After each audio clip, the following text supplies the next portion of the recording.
Daniel mentioned, I'll be talking about the on-prem DBAs and what are the tasks that they would be required to do when you move on to Azure. Before we start,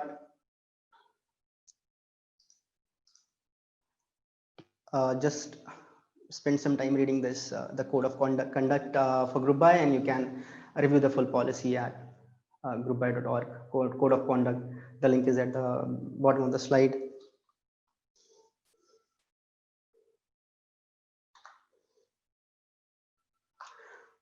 So a little bit about myself is my name is Ahmed Osama, and I work as a technical architect with Pitney Bowes India, based out of India, and I blog at dataplatformlabs.com, and you can connect with me on Twitter at the given link. I have been MVP, and I'm currently a Reconnect Data Platform MVP, and I have authored a couple of books, and this one, and I authored one on Azure SQL Database Administration. There are 2 editions of it. There's a link in the slide. The book is available for free to download from the Microsoft website, and you can catch up on all the blogs that I do on dataplatformlabs.com on Azure. Now, before I start, I would just like to thank Ben for being an awesome mentor for this, and Group By for having the mentor program. So Ben helped me with right from the start, as in submitting the abstract and then helping me out in the decks and setting all of these things up. So thanks a lot, Ben, for that, and Group By. So we'll start with the agenda for today. So I'll talk about the Azure SQL family, the offerings that you have when you move on to Azure, and then we'll look at the differences, and then the separation of duties, mainly between the DBAs and the PaaS and the Microsoft when we talk about Azure SQL Database. And then we'll take a look at each of these each of these category and see that what all as a DBA we need to do as part of our duty when we move on to Azure SQL Database. So the takeaway from this is that you won't be able to I won't be able to teach you all of the, I won't be talking about all of the features and everything else which is in Azure SQL Database, but the takeaway would be that when you go on to Azure from on-prem, there's a lot more to work upon, and the DBA role expands rather than what we all have been thinking, as in there won't be any DBAs and our job would be done by the managed offerings that being done by which are provided by Microsoft. But we'll see through the course of this session that there's a lot more to the DBA bucket, and which involves learning new things and doing extra or work that you may not have been doing on-prem. So this is the Azure SQL family. So you have 3 offerings: SQL Server on Azure VM. This is a regular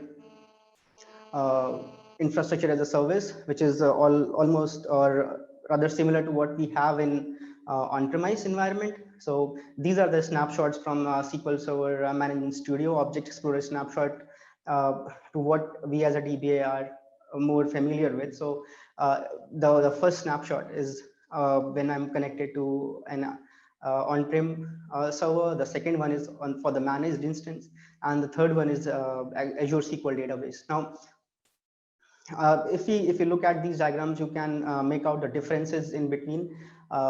So this session is particularly about Azure SQL Database. So I'll be talking about Azure SQL Database only. And so if we compare this, you would see that there are a lot of features, and specifically instance level features, which are not there in Azure SQL Database, such as always on, Polybase. Then you have SQL Server Agent, which are not there in Azure SQL Database. So Azure SQL database is essentially a database as a service on the cloud. So when you provision a database, you get a database. You don't get an instance. And we'll through the course of the session we'll see that how it is different. So if we talk about the important difference between Azure SQL database and on-prem, these are the important difference, not all the difference. So a feature comparison can be obtained from the link given at the bottom of the slide. These are the important differences. So we don't have you don't get to choose the recovery model in Azure SQL database. It is always full. It is always full recovery model. Then, as I mentioned earlier, we don't have SQL Server agent. Now there are options, workarounds for this. So you can use Azure automation, Elastic database queries, or you can use an on-prem SQL Server agent to connect to Azure SQL database and schedule jobs. But there is no SQL Server agent as such for Azure SQL database. Then there's no change data capture, database mirroring and replication are not there. So there are even better solutions in mirroring, such as geo-replication and auto failover groups, which we'll be talking about later in the session. And then if we talk about replication, we don't have so an Azure SQL database can act as a subscriber for a snapshot and transactional replication, and that is a very useful. Then that is actually very useful when you are migrating from on-premise Azure SQL database, on-premise database. But then it cannot be a publisher, and you cannot have a replication setup between two Azure SQL databases. Then the other important thing that which is not there in Azure SQL database are cross-database queries and multi-part names. So you can query tables in TempDB using fully qualified names as in tempdb.schema.table name, but you cannot do that across the databases in the logical server. Then you cannot do a cross database queries as in, but there are ways to do it, as in you can have external tables within one Azure SQL database, connect to the table in another Azure SQL database, you can query it, but you cannot do it like we do it in on-prem. And some of the other features that are not there, as in you don't have file stream and SQL CLR. Then table partitioning is there, but as in you cannot have multiple file groups, as you are not allowed to create files in file groups. So all of the partitions are created in primary file group. Then the auditing is regular auditing is not there. It is there with the it is there as a pass service, but it's not same as what is there in on-prem. Then you cannot have global temporary tables. So global temporary tables we can have. So you can connect to tables created in one database across multiple sessions. So let's say that in on-prem, if we create a table in one database, we can connect it to through other sessions in another databases, but we cannot do that here. Then we don't have SQL browser service. Database mail is not there. There are other alternatives for this, as in we can set up alerts from the portal itself using portal or the PowerShell, but database mail as a feature is not there. Then SQL trace and profiler is not there. Extended events are there, and you cannot have a trace flag as such because instance level features are missing, as mentioned earlier. And backup and restore are different, as in you cannot run native backup commands in Azure SQL database. So with this, I'll move on to the Azure portal, and we'll see that how we can provision an Azure SQL database. So this here is a PowerShell notebook in Azure Data Studio. So Azure Data Studio, as you must be aware of, is a new tool that is a new open source client tool, and it is a go-to tool for an Azure SQL if you want to work with Azure SQL database. And this PowerShell notebooks feature is pretty much cool. As you can see that I can run this simple PowerShell to create a Azure SQL database. So what this does that, so I'll click start. So what it will do is that it will go on and it will create a logical server, that is Stack Overflow SQL server, and then it will create the database Stack Overflow 2010 test.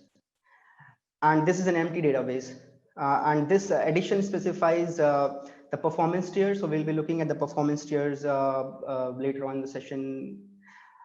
So this partial script will create a simple, a basic Azure SQL database that you can start playing with. And if we look into this partial script,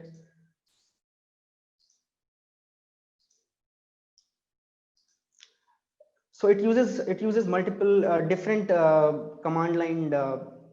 different commandlet to provision the database. So first, it takes the parameters we have passed to create to provision a new logical server. So this is a logical server. It provides you an endpoint to connect to, so that you can connect to the server and the databases within it. And then it uses a new AZ SQL database commandlet to create the database. So it's pretty much very straightforward. And if we go, so this is still provisioning.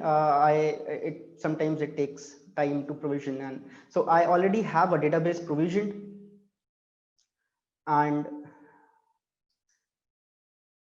so this is the logical server. And if you would see that it has, if I just click it open, you would see that all of these features, I can access all of these features to the portal, and all of these are available through PowerShell and other scripting language also to for the purpose of automation. And this is the logical server, and this is the server endpoint. So when we connect to a Azure SQL database, you connect to this endpoint, and then you will have all of the databases listed.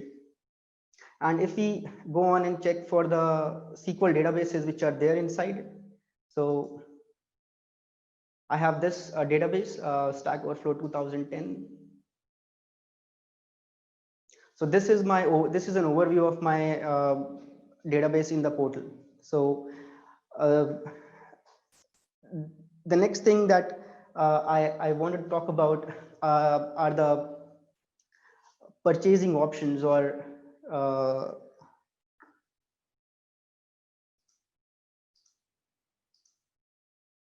are the purchasing options which are available here. So, or the configurations that you can have. Now each purchasing option, you can see it here that you have a pricing tier. Now pricing tier actually defines the performance and the price of your Azure SQL database. So if I click it open, now before we jump onto it, I think I should talk about who manages what, and then we'll go on to a pricing tier. So this is essentially what you as a DB or we as a DBA will be doing when you are taking care of an Azure SQL database. So the capacity planning, migration, monitoring, performance tuning, all of these things which are relevant, these are the things which we as a DBA have to do. So if you look at capacity planning, this is an important task, because this directly relates to performance and the price.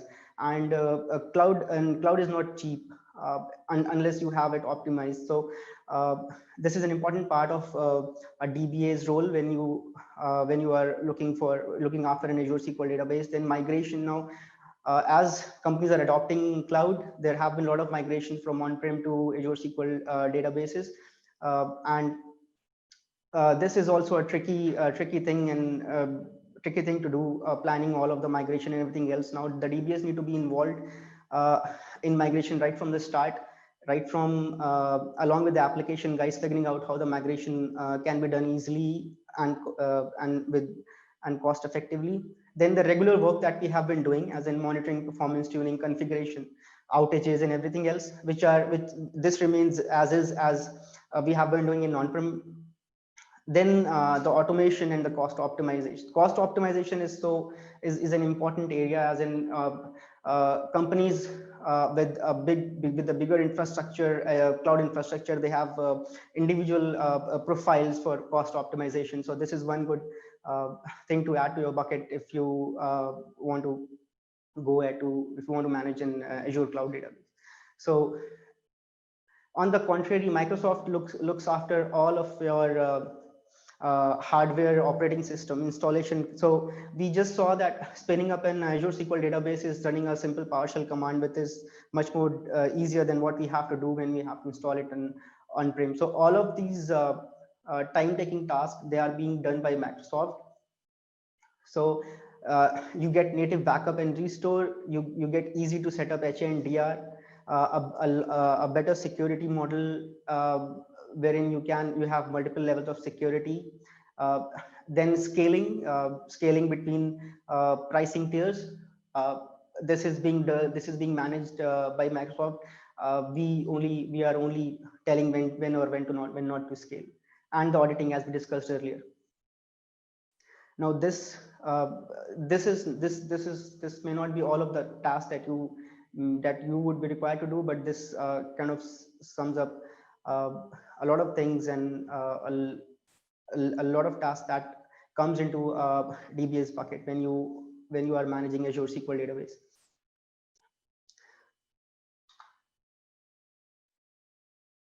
Now, taking up capacity planning. So I was talking about purchasing options earlier. So we'll go on to purchasing option first.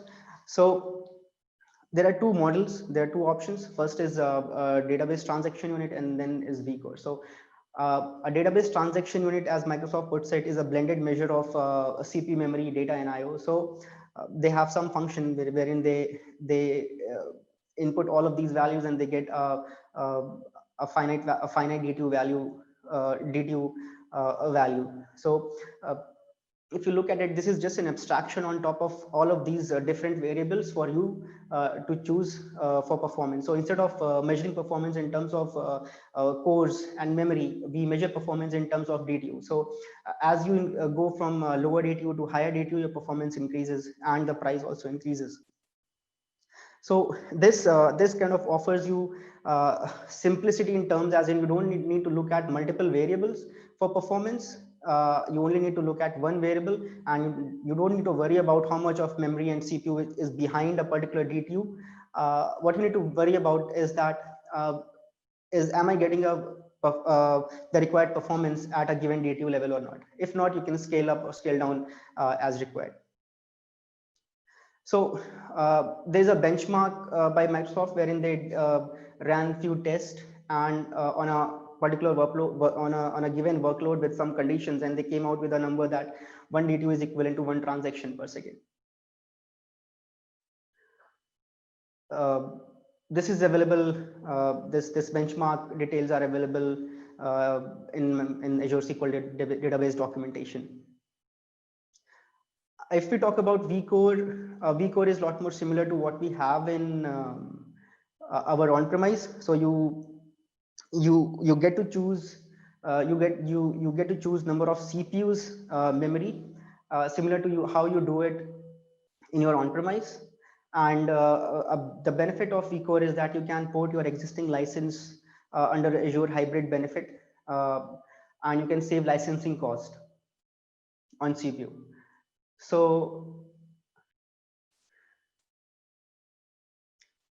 if you look at it in a nutshell, then database transaction unit is more, it's kind of, it offers you simplicity at the cost of flexibility. So you don't get to choose the compute and storage separately. Each DTU has a defined compute and a defined storage, and you pay for both compute and storage. So it is best when you don't have a specialized team of DBAs in your team, and then then you are starting up with a fresh database. So let's say that you are starting up with a new application, and most of the time you have a performance testing setup wherein you run some performance tests which are more tailored to your application, and then you record number of transactions that you are getting against that hardware or against that DTU, and then you increase or decrease your DTU, and then until you reach the desired transactions per second that you want your application to work for. Whereas vCore is more suited for applications where you have an existing set of existing databases on premise, and you want to move on to cloud, so that you can, and so it offers you easy mapping between cloud and uh, on-prem resources. So each of these DTU has multiple service tiers. So now if we look at if you look at the portal, you would see that these are my service tiers: basic, standard, and premium. And these are the vCore based service tiers. Now each of this have a specified set of DTU, so I can increase this to 10, 20, 50, and I can simply scale by clicking on apply and moving to that DTU level. Now one thing that you would see that I have a fixed 250 GB of storage. Even if my database is of 20 GB or 30 GB in size, I'll have to pay for 250 GB of storage. Now we still have data max size. This doesn't affect the cost. You still have to pay 250 GB. This is just to make sure that if you are scaling up, then to a higher tier, or to a scaling up from a higher to a lower tier, uh, which has a smaller storage, then if you set this data max size to a specified amount of storage which is there in your smaller tier, you would be able to scale down easily.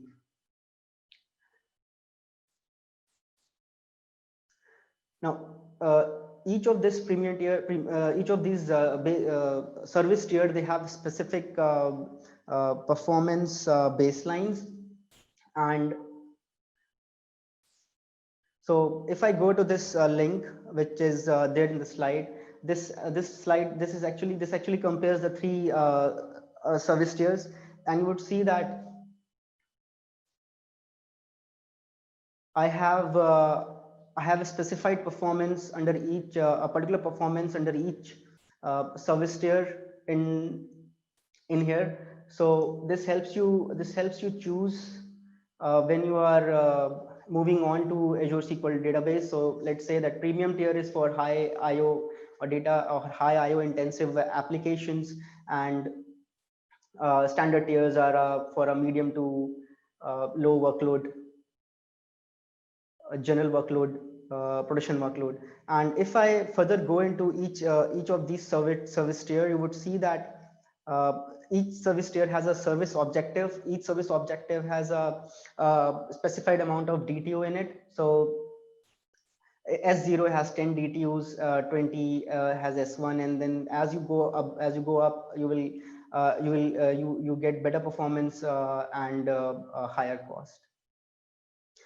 Now, when choosing DTU based service tier, this is you need to make sure that you go by the concurrent sessions and the worker limit and max storage. And similarly, we have a service objective for premium service tier. So if you look at it, the P15 has 4,000 DTUs, and in the other link we saw that we have around 25 IOPS per DTU. So P15 can offer you around 100,000 IOPS based on the calculation and documentation given here. Similarly, we have service tiers for vCore.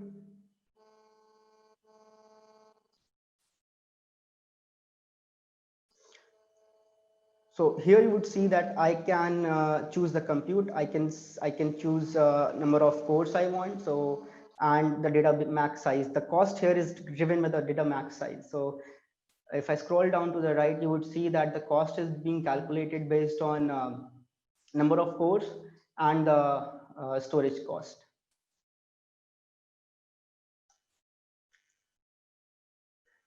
And while I'm here, I'll talk about the provision in serverless. So these are the two compute tiers you have available.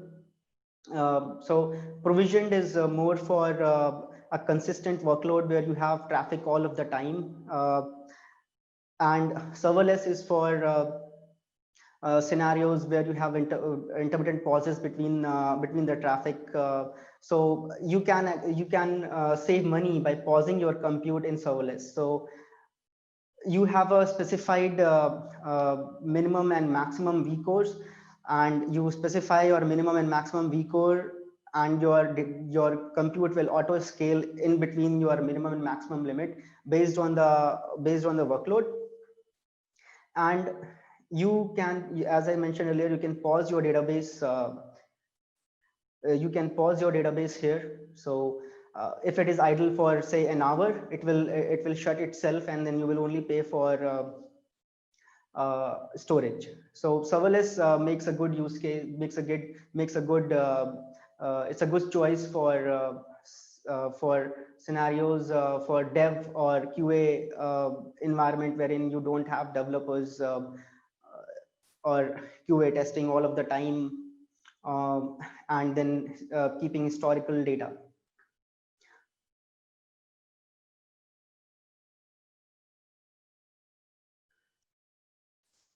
So moving on to slides again. Now, given with these many options, it can be it's a very tedious task to choose an appropriate performance tier. So it can be there are tools. This can be done using a database data migration assistant, which is a free tool from Microsoft. So it allows you to it provides you recommendation based on the workload to so that you can start you have a proper starting point when you are doing migration. It's pretty easy to set up. So to run it, you need to have a data migration assistant installed. It's a free tool that you can download, and then you have if you go to the installation directory, you will see this script that is a SKU recommendation data collection script. So we run this script, and then it starts collecting the data. So I won't be running it here, as in I did it earlier, and then I have a suggestions recommendations that I can show here. So if you look at it, it takes the computer name, then you have to provide the path where you want to save the counters, then the collection time in seconds, at how long you want this script to run, and then the database then the database connection string. So you Microsoft recommends this to run for at least 2 hours, but I would say that you can run it for 2 hours at different time in a day, so that you can get recommendations or much better recommendations from it. So we run this, and when this completes, it creates this CSV file, and then we pass this CSV file to DMA CLI. So CLI command. So this is data migration assistant command line interface. So we pass this. The action is that we want SKU recommendation. Then you pass on the path of the counter.csv that we collected earlier, and then you can pass. We pass the recommendation file. So there are three files, three different formats that you can have the recommendations in. So the HTML format, then the TSV, and then the JSON format. So I am generating it in HTML and TSV format. And then you can point DMA to your Azure account, so that it provides you pricing based on the Azure regions. But I had it off for my demo. So once you run this, you get this recommendation, this HTML file. And if you look at this HTML file, you would say that we can see that we have a clear suggestions here, as in based on the workload that I had, it recommends S to 50 DTU, and I can choose the service tier here. So I can go for, I can check for how many vCores do I need to start with if I go with business critical. Now, I still don't see the compute optimized and the memory optimized hardware generations being included here.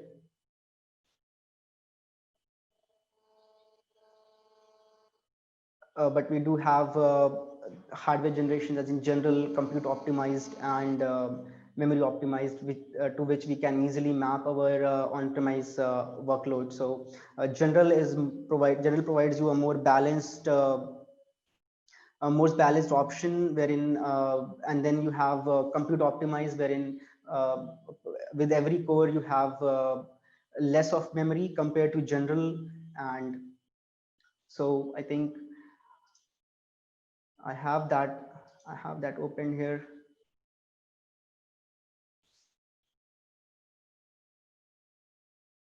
Right. So general core. Mas não estás todo corcovado. Sim. E Sim, mas ali não serve. Porque se eu tenho que mexer em coisas. So Gen 5 is kind of Gen 4 is not available. You won't see that on the portal anymore. So for Gen 5, you would see that with each core you get 5 GB of memory, and then it can go up to 400 GB. And similarly for compute optimized, that is FSV2 series, you get 1.2 or 2 GB of memory per V core, and it can go to 136 GB, but it has faster CPU. And on the contrary, you have M series, wherein you get around 29 GB per V core, and it can go up to 3.7 terabyte of memory. So it allows you an easy mapping, somewhat easy mapping from your on-premise workload, if you can identify your workload as a general compute optimized or a memory optimized. M series is particularly new. It is only available in business critical service tier. Now we looked at the HTML file. Now this is the TSV file that gets generated from the recommendation engine, and you would see that this actually has exclusion reasons. So I can it says that this database appears to be light traffic, and that is why a standard S2 is recommended.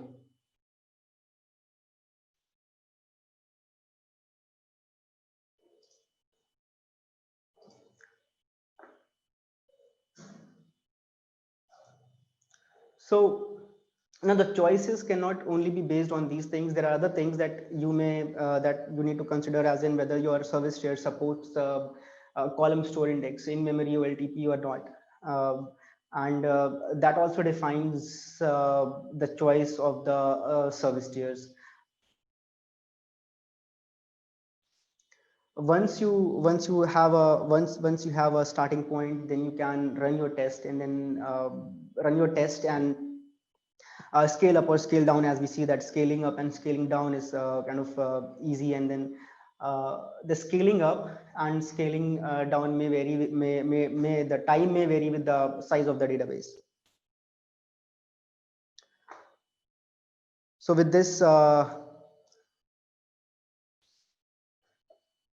this we move on to migration. That's the next important task that as a DBA that you may need to handle.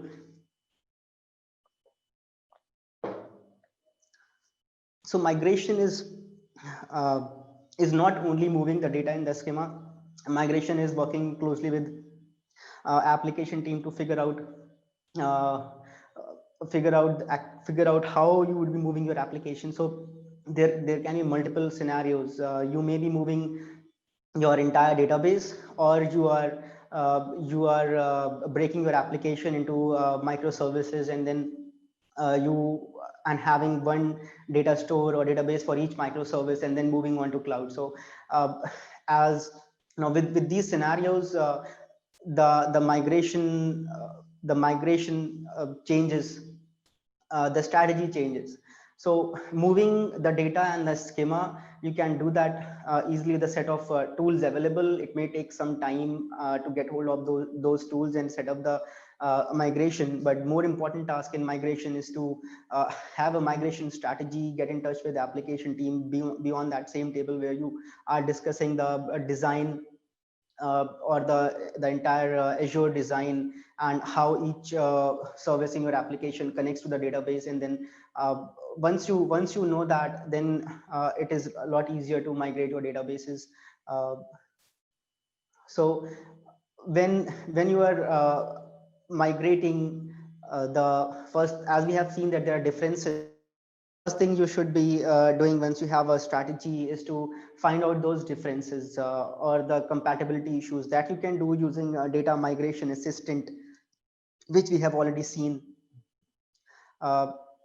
We have other tools as listed here that you can use to move data. So but there can be a zero downtime migration or a downtime migration. So you can do a zero downtime migration using Azure SQL migration wizard or the transactional replication. So Azure SQL migration wizard is another Azure service, and it has a cost associated with it. So each and every decision that you are taking in the cloud, it directly relates to the cost and how you can do it in minimum cost. So we'll quickly see a demo of how we can use migration assistant to find out compatibility issues. So this is migration assistant, and then when you can create either an assessment project or a migration project. So you can use it to migrate the data, but it won't be a zero downtime. You would need a downtime when you are migrating from a data migration assistant. So before I migrate, I want to assess my database. So I'll provide a project name here, and then I'll go on and create this project. So I'll select my SQL Server target server type and database engine, and then I'll create this project. Now I will be this will check two things: database compatibility and the feature parity for the features which are not supported. So click next, and it brings me to connect to the source servers, and I can connect to the source. You specify the server name. So these are the source servers, and you should not be doing the assessment on a production environment. So you have we usually have databases in dev and test. So you can use those databases because you only need to go through the database code, and not you don't require the data when you are doing the assessment. So I'll connect to my on-prem server and the database, and you can also provide the extended event or trace files. So how does this helps is that your application may be using inbuilt queries or any of the ORM tools to connect, such as Entity Framework, to connect to your database, to query the database. Now, if I only assess the stored procedure, the database, I can only assess the stored procedure and find out the compatibility issues there. But if I can provide the trace, it goes to the query and it can find out the compatibility issues there in those query itself. So I'll leave this as blank as of now, but this is when you are doing it, this should be done. Now, when I'll add, you see that this is added, the source is added. Now, another important thing that you can look at is ad hoc queries from exported file. Now, this allows you to check your code, the application code, and export a JSON file which DMA can analyze. So you can go through this link, which is learn more. It provides you a step-by-step process of how to do that. So we do it in Visual Studio Code. You have a plugin, and then you use that plugin to analyze the code in Visual Studio, and it outputs a JSON file. You can provide the JSON file here, and it can assess assess how you connect to the database and the inline queries which are there in your application code. So with this, I am done. I can click on Start Assessment. And you would see that it found compatibility issues. And if I go to compatibility issues here, right? So it found 2 compatibility issues, and it says that I am using XPCMD shell, which is not supported. And then I have a cross database query in get users stored procedure. So I'll connect and I will go on and remove those stored procedures which are there. So I'll remove get users. So you don't actually remove stored procedure in production or in real world, you kind of restructure them to or re-architect your application, but as a part of the demo, I'm just removing them and do the assessment. I was just going to make a joke about that. Just removing procedures that are incompatible is an excellent strategy. For a demo at least, yeah. So this was the other one. And then I can I can restart my assessment. And when I restart it again, go and you'll see that there are no compatibility issues here. Now I can use the migration part of it and migrate this to Azure, but it takes some time. So I have I already did it earlier. I didn't do it through Migration Assistant. There's another way to do it. Is I can right click here and go to tasks and click on deploy database to Azure SQL database. I now follow along with the wizard, and it will take you through the steps of creating the database and then moving the files, and it does that by using the DACPack or the backpack, the data tier application. I found this fast enough using than the BCP method that Data Migration Assistant follows to move your data and to move your data to Azure SQL database.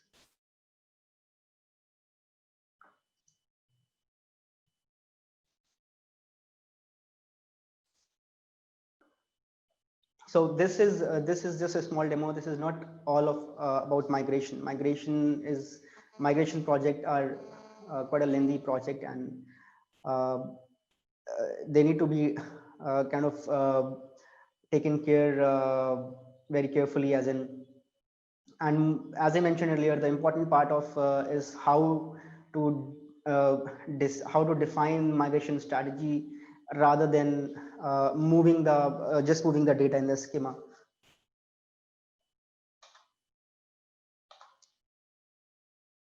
Now with this we come to security.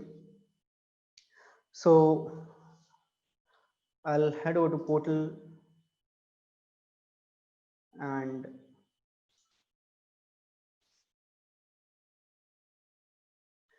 so this endpoint that the server endpoint that we connect to. So if we look at if I look at here, you see that I'm connecting to these endpoints.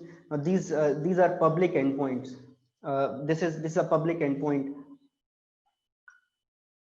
and anyone having anyone aware of the endpoint and the username and password, they can connect to your Azure SQL database. That's why you have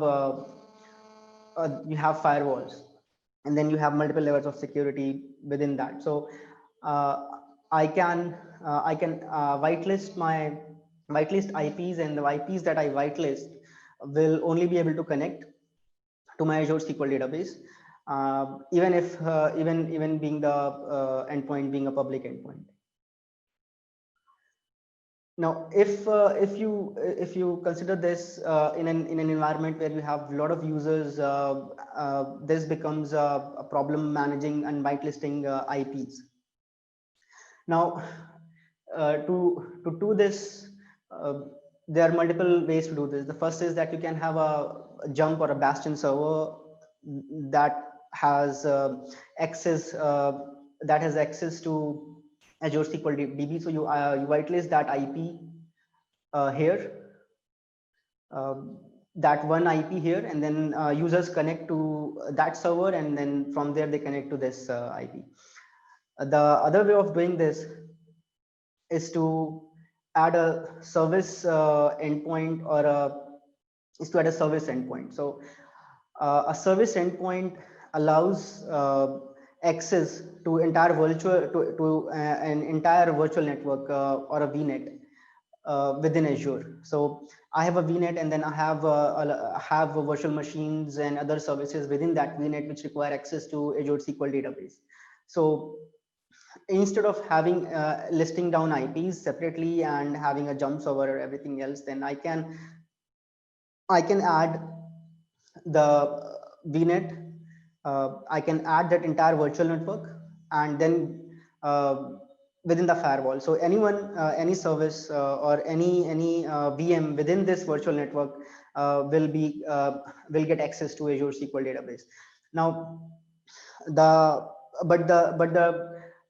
traffic will still go over the public network. To stop the traffic going over through public network, we have private endpoints.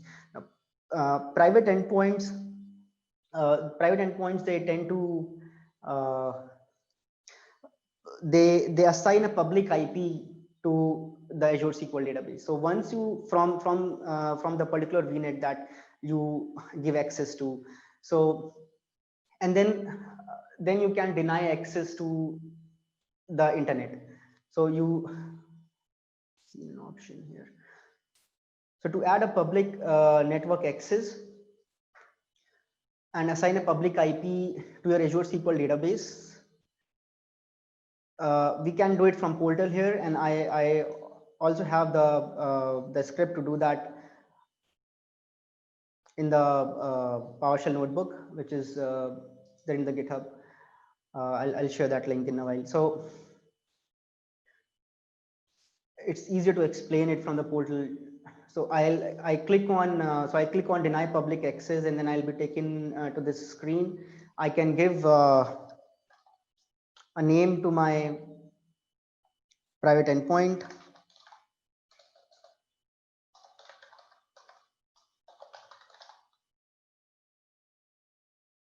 And click next. So we need to give to which resource we want to attach this private endpoint.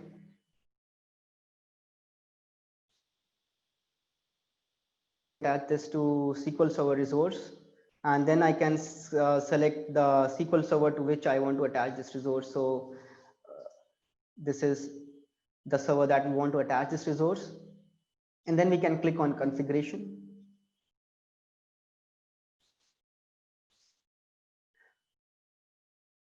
And then I need to select the virtual network. It is really surprising. The virtual network is not coming up here. Okay.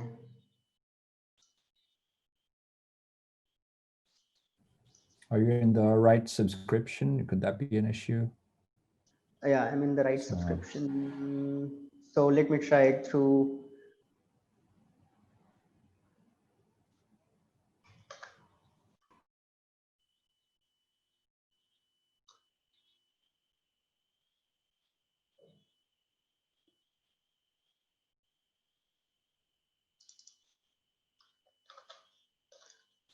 So let's see that if I can configure this on the other SQL server that I created here through. So I did this earlier, and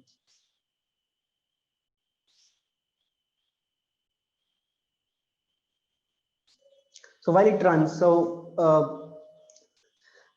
the private endpoint kind of allows the traffic to go through private network instead of the public network, and then you can and offers much better security than service endpoints and the regular firewall that we talked about. Now, other than this, there are managed because SQL database being a managed offering, you get a lot of other security options. As in, you have Azure Defender. This has been renamed.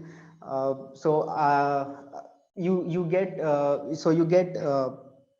a SQL injection, DDoS attack, and all of this. You can set it up here, and you will be notified whenever this happens. And cases where you have a user logging in from a different locations, all of these things can be identified by the security center here, and you can be notified over email on about this. Then you have transparent data encryption, which is kind of native to this native to Azure SQL database, and I think it is enabled by default. Yeah. Let's see. So it seems it worked for the other server, and this is Stack Overflow SQL Server, right?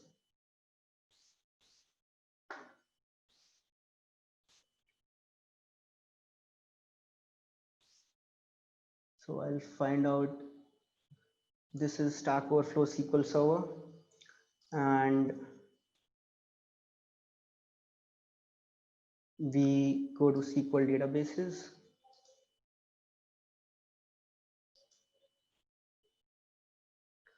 Yeah, so you would see here, as we saw earlier, that this is now denying public network access is set to yes. So anyone from public network cannot access this. And what it adds, so if you go on to next window, what all objects it has added, we can, so it added a private link, and that is a private endpoint. So this got created in the Debo VNet. And this is the IP which is now being assigned to Stack Overflow server, the logical Azure SQL server. So when we connect to this, we connect through a private IP or a private endpoint instead of a public endpoint. And the other thing that got created as part of the script was a private DNS zone. Now you can think of a private DNS zone as a mapping from a public to a private endpoint. So when we did all of this setting, the endpoint remains the same. So that is still a public endpoint. So for that public endpoint to point to the private IP, we created a private DNS zone that does the mapping, and it makes sure that you always connect to through a private endpoint instead of a public endpoint, even when you have the private link enabled.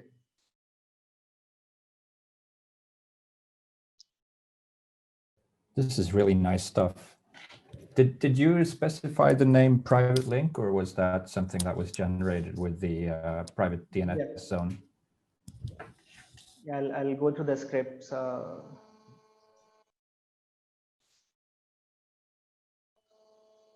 that name, that's the name that I specified. So what you need to do is we first create the endpoint. So when we create an endpoint, we specify the resource group, the endpoint name, and the virtual network and the subnet that you want to create the endpoint for. Then you create the DNS zone with this name. Once you create this DNS zone, then you link the virtual network that has the private endpoint and the DNS zone. Once this link is there, then we go on and use set AZ SQL server to kind of disable the public network access.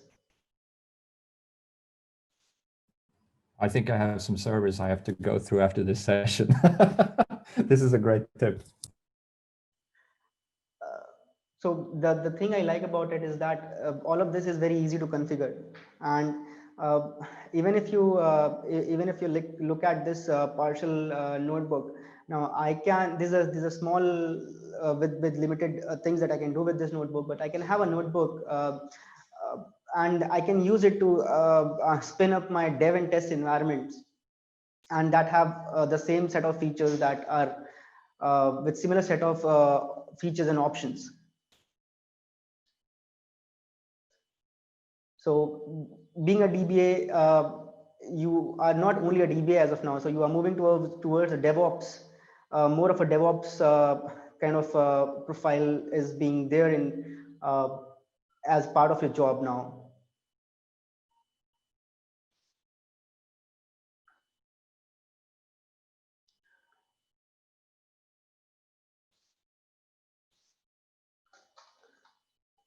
So the other two parts, that's an authentication and authorization. So authentication, so you have SQL Server authentication, and then you have Azure Active Directory. The Windows authentication doesn't work here. So you have Azure Active Directory authentication, and then you can have multi-factor authentication enabled on top of it. And then authorization remains the same as we have been doing in on-premise, wherein you assign, you create logins and users, and then you assign you grant access to users as required.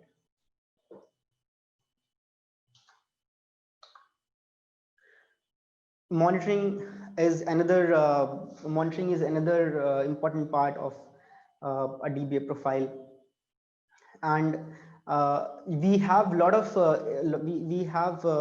of insights into Azure SQL database through the managed services.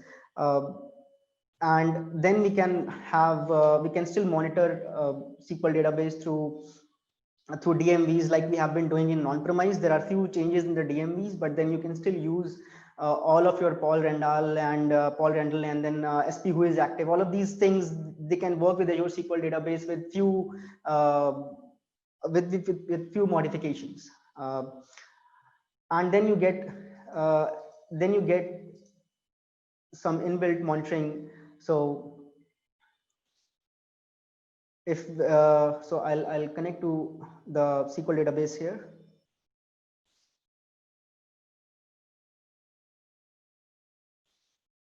Now I have been running some workloads on this, and then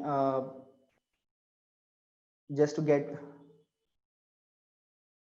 set this thing up. So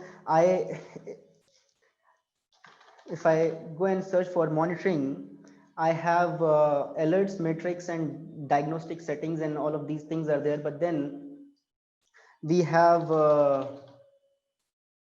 intelligent performance, and under this we have all of these options. But I'll particularly look into query performance insights. So this comes from the query store. Query store is by default enabled on Azure SQL database.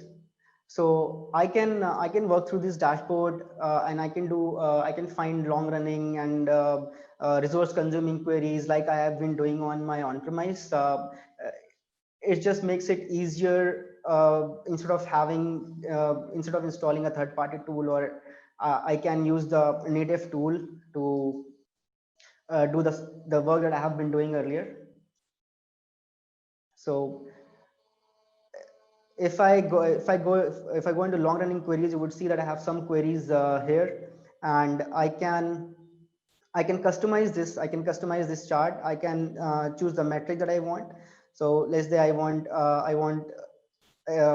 execution count, aggregation based on execution count in, say, past week, and I want 10 queries.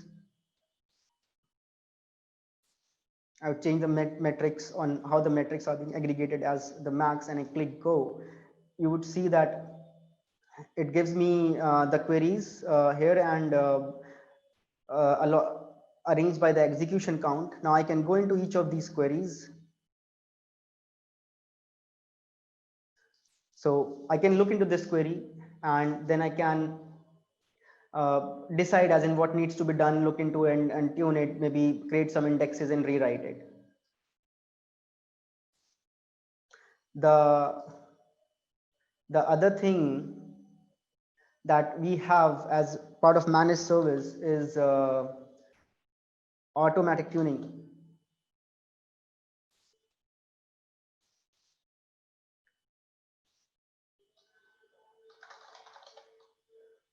So now we have three options here. So you can you have force plan, you have create and drop indexes. So create indexes, it keeps on looking into your database and create indexes, create missing indexes. And the drop index is similar, but it's like it's better to turn it off, because it's still not that intelligent to find out that let's say that if you have an index that only runs if let's say you have a query that only runs once a month for a report, and if you have create index turn it on, it might go on. Drop index turned on, it might go on and delete it based on its usage.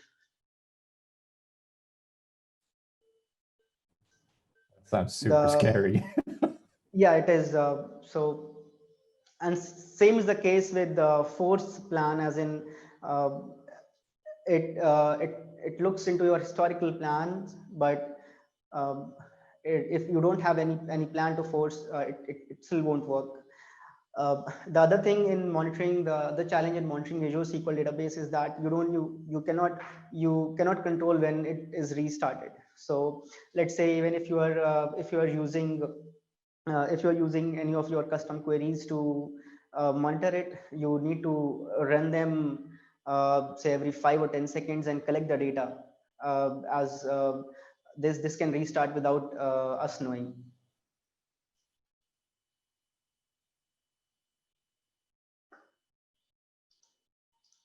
Now, other than what we saw on the portal, you have a third-party tool with Grafana and Telegraph that you can use. So now these tools are Grafana and everything else. These are kind of not as matured as these are open source tool, and these are not matured as the other paid tools, but then they are a good starting point if you want to measure performance. And the fact that they are available for free, you can give it a try if you want to monitor your databases. Now we'll look into a demo of how we can set up alerts. So to set up alerts through portal, now this can also be done in PowerShell, but it's kind of easier to explain it through portal. So you see that when I was preparing this demo, I had this alert set up. So this is for a high CPU, and I'll go into manage alert rules and talk about this alert.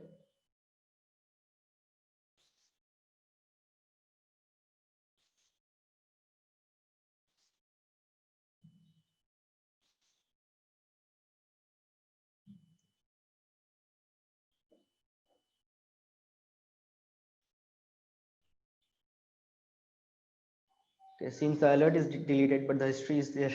So I'll start with creating a new alert and go through it. Yeah, so we don't have any alert here. So this is your create alert rule window, and as I said, this can be done through PowerShell also. So you get three options here. You have a scope to which the resource to which this alert applies to. Then you provide the condition, and then the action that you would require to take, that you want to take when the alert triggers. So I'll click on select condition, and you can select from all of these variable metrics that you want to put the alert on. So let's say that we want to put an alert on CPU percentage. Now I have two options to set the threshold. So I can either have a static threshold, or I can have a dynamic threshold. So dynamic threshold is as it says, a dynamic threshold being calculated through some AI and science behind it. So it looks into your historical data, and then it sets up a threshold based on your historical data.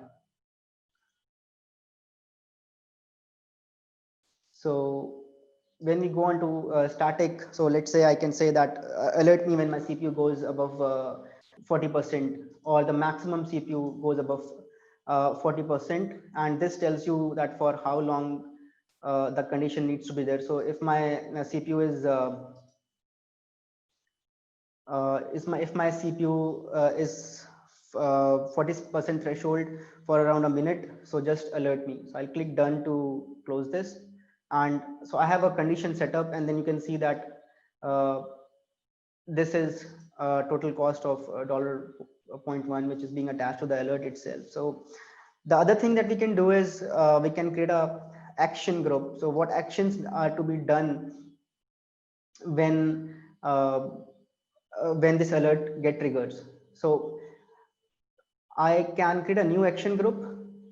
So I'll click on create action group here, and I'll high CPU action group. So this will be the name, and then this will be the display name. I'll click next to go on to the notification. So I can add the notification type. So this is just send an email to the owner of the account and specify the name, and then take the action. Now this is something that you can use to, as in, so let's say that I have a high CPU condition for around 5 minutes and my connections are being performance slow. So what I can do is I can scale up using an automation runbook or Azure function. So to scale up, to scale up, you only need to change the service tier of the of the SQL server, of the Azure SQL database. Now this can be done through Azure function as well and automation runbook as well. Now automation runbook allows you to run jobs, so you can consider it as a scheduler for Azure port for Azure. So if I go on and select automation runbook, I will select the user created, choose the subscription, and choose the automation account, and then I can go and choose my runbook. So this is my runbook, which is Scale SQL, Scale Azure SQL DB, and I can click OK.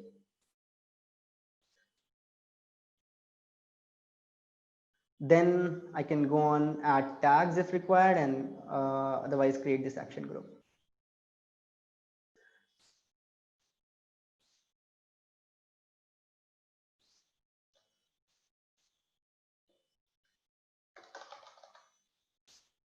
I think I did not provide the name, so Scale AZ SQL DB.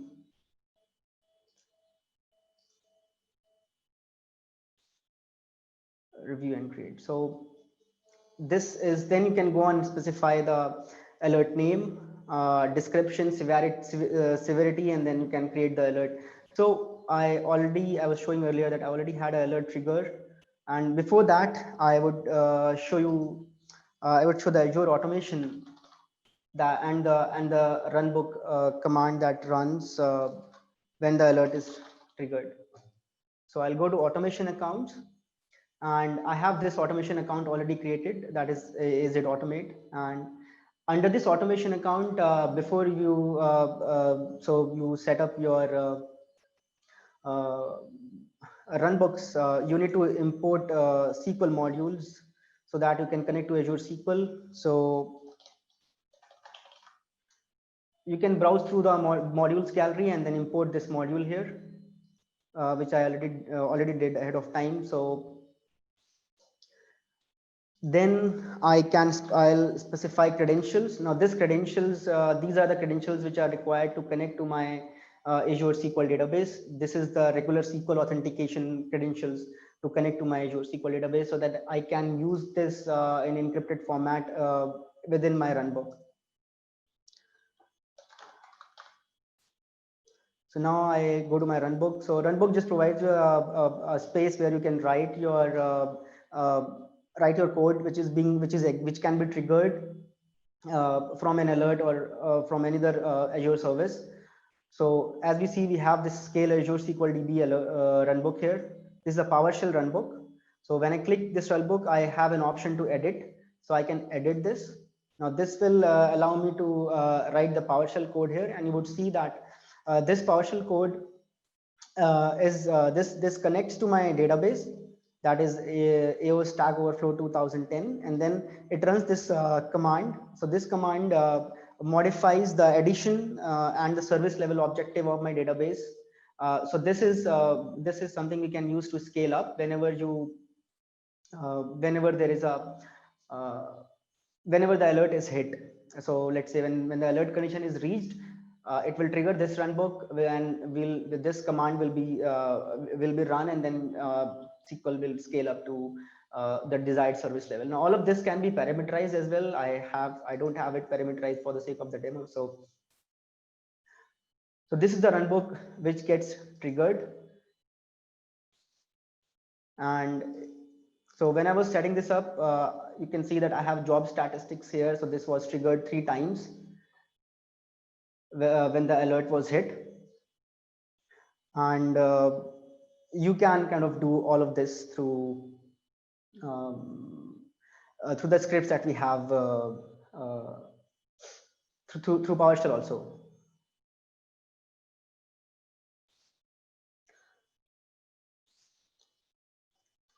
Now with this, I'll move on to data movement. So data movement is another task that we as a DP are required to do. Now this is more of a housekeeping, wherein you are setting up environments, moving data in between environments. Now you can do this in multiple ways, as in you can use the native Azure Data Sync service. So data sync service is an easy to set up service. You can move data from one Azure SQL database to another Azure SQL database, and with a minimum sync interval of 5 minutes. And it requires tables to have primary keys, because it works that way. It takes database, it takes data based on the primary key, and then all of the data is being updated and everything else. So the other way you can move data in between Azure SQL database is Azure Data Factory, which is a SSIS in cloud. And the other ways, the ways other than this, is that you can use external tables. So I can connect, I can create an external table. I can create a table in one Azure SQL database that points to another Azure SQL database, and I can query that table within my Azure SQL database, and kind of run an insert into command to get the data.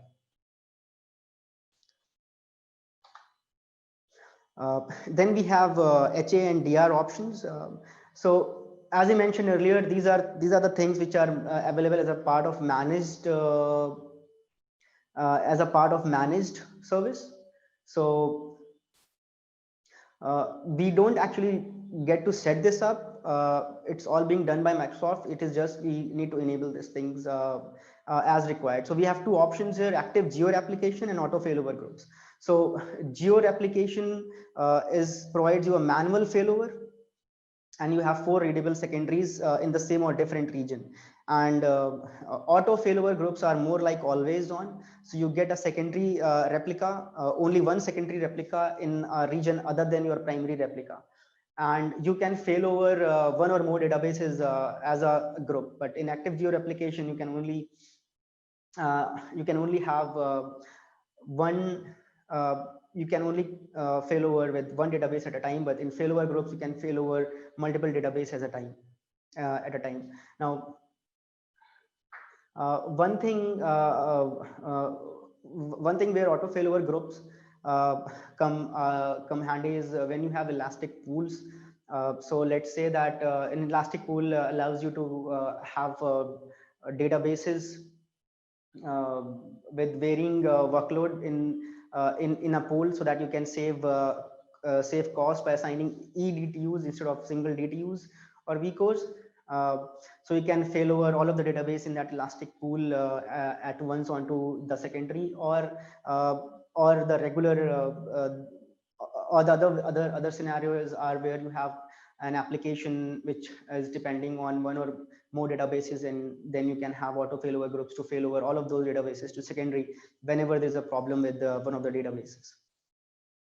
Now, setting these things up are very easy, as in I have a script here. So now, if I look at this script, you would see that I am providing my primary SQL server, then I am providing the secondary SQL server to which I want to set up the replication. Then I am providing the databases, and then I'm enabling that which operation to perform. Now, this is a wrap up on the individual commandlets which are required to which you need to set this up.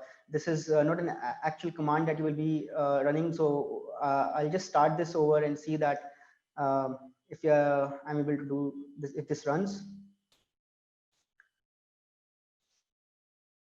Now, while this is running, if I go into this code,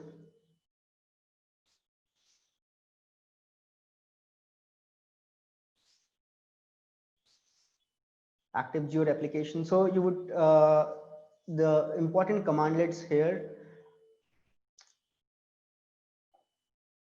are is actually this. So I specify, so I get the database object which I need to replicate from my primary database, from my primary server. So I provide the primary server the database that I need to replicate, and I get the database object here, and then I pipe this object to the new AZ SQL database secondary commandlet, and this sets up the connection, the replication. Just a quick heads up, you have 12-13 minutes before the next session starts. So I don't know where you are in your script, just so you have a time check. Yeah, thanks. Yeah, I think it's 1 or 2 slides more. That would be it.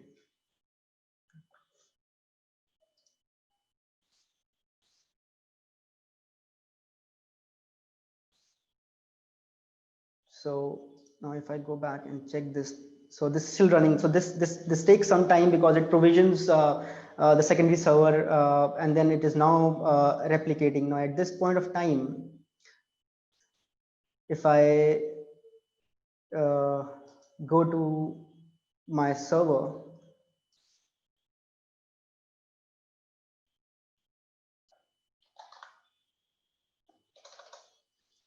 SQL databases,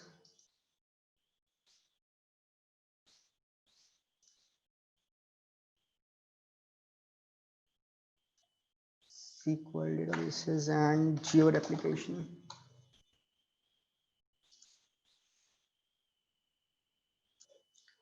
So you would see that it is now seeding, as in it is now replicating data to my secondary, and now when it completes, you will have a replica in another region that you can connect, and so you can also route your read queries here.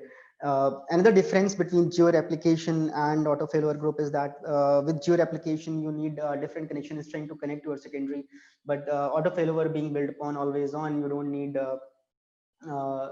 a different connection string as such, and you need to provide the listener name or the auto failover group name.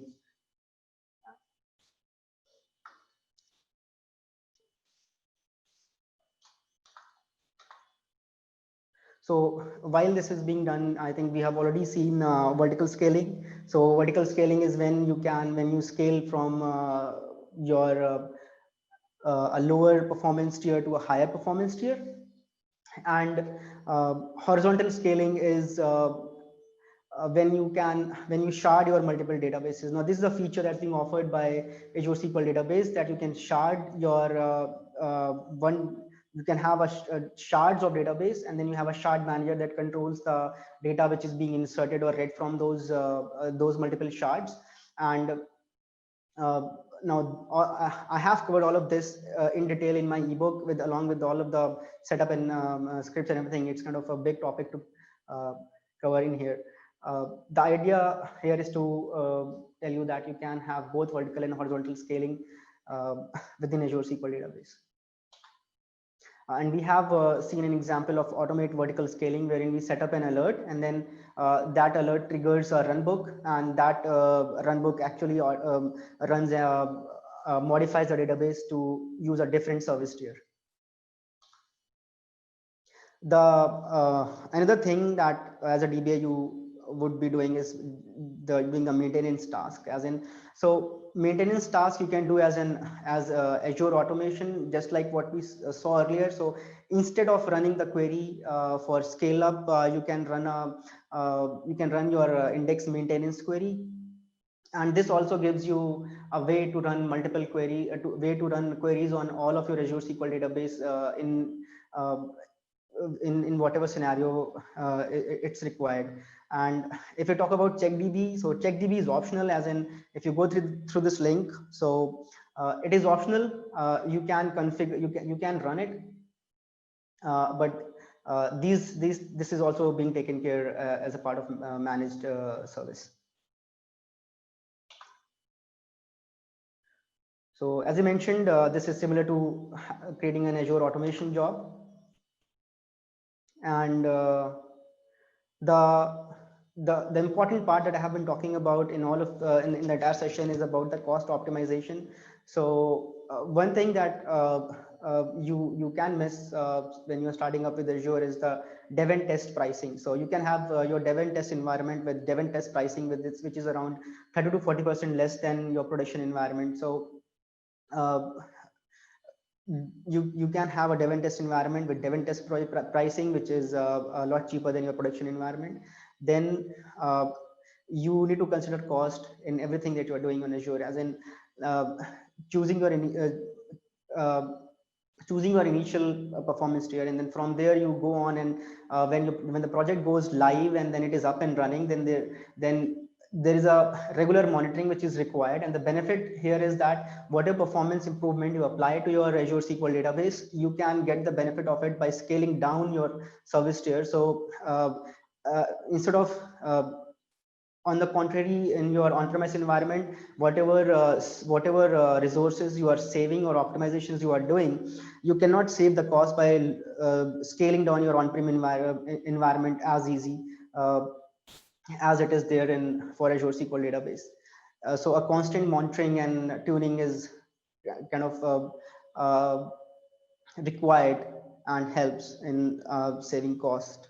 And all of the features which are there, as in geo replication, auto failover group, data sync, all of these have a cost attached to them. So when you are working through any of these features, you need to think both in terms of how you will implement it and how you will save the cost while you implement these.